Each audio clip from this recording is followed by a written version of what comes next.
Natry mo na ba tong hotpot place na merong dancing noodles, face-changing show, free nail care at playroom for kids? Dito yan sa Haidilao Hotpot sa Mall of Asia.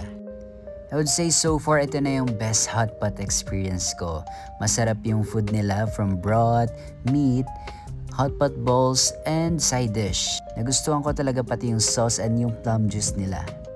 Same as with other hotpot places, meron silang sauce station so pwede kang mag-customize ng iba't ibang sauce mo. At pwede mo isawsaw kahit ano, actually pati yung noodles na enjoy kong isawsaw sa mga sauce na ginawa ko. Aside from the egg noodles, nag-order din kami nitong dancing noodles so talagang sasayaw si Kuya sa harap mo sa paggawa nitong noodles. And after nun, isasalang niya. Don't forget na haluin para hindi magdikit-dikit yung noodles. Kaya dito sa flat noodles talaga na-enjoy ko yung paggamit ng sauce nila at shinare ko rin kay Kevin. At nasarapan naman siya. Ito just sa sulit haklid namin actually na-realize pero sa hotpot kasi nila, you can choose kung gusto mo ng full pot, half pot, or quarter pot. And sa menu nila, aside from the broth, pwede ka rin pumili ng water lang for free. So I think next time magka-quarter pot na lang kami tapos tatlo dun yung water lang. Pero di ako super sure kung pwede talaga. Pero yun, an idea lang. As a matcha boy, nag-order kami nitong matcha dessert nila. And di ko siya nagustuhan actually kasi hindi naman siya lasang matcha. At least for me ha.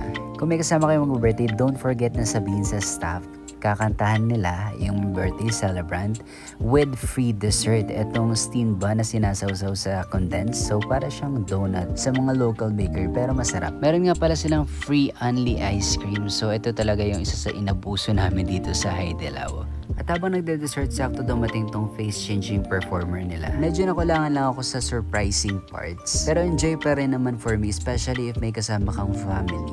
After eating, in-avail namin tong libreng photo print nila. Then we had our free manicure na din. As in, free siya pag nag-dine-in ka. No minimum amount and any gender pwede. Kapag nagpa-reserve ka, meron nga pala nitong free bags with toys. Pag may kasamang kids, meron din silang free toys aside from this. Ang dami nangyari, 'di ba? Kaya talaga masasabi ko na ito yung best hotpot experience ko so far.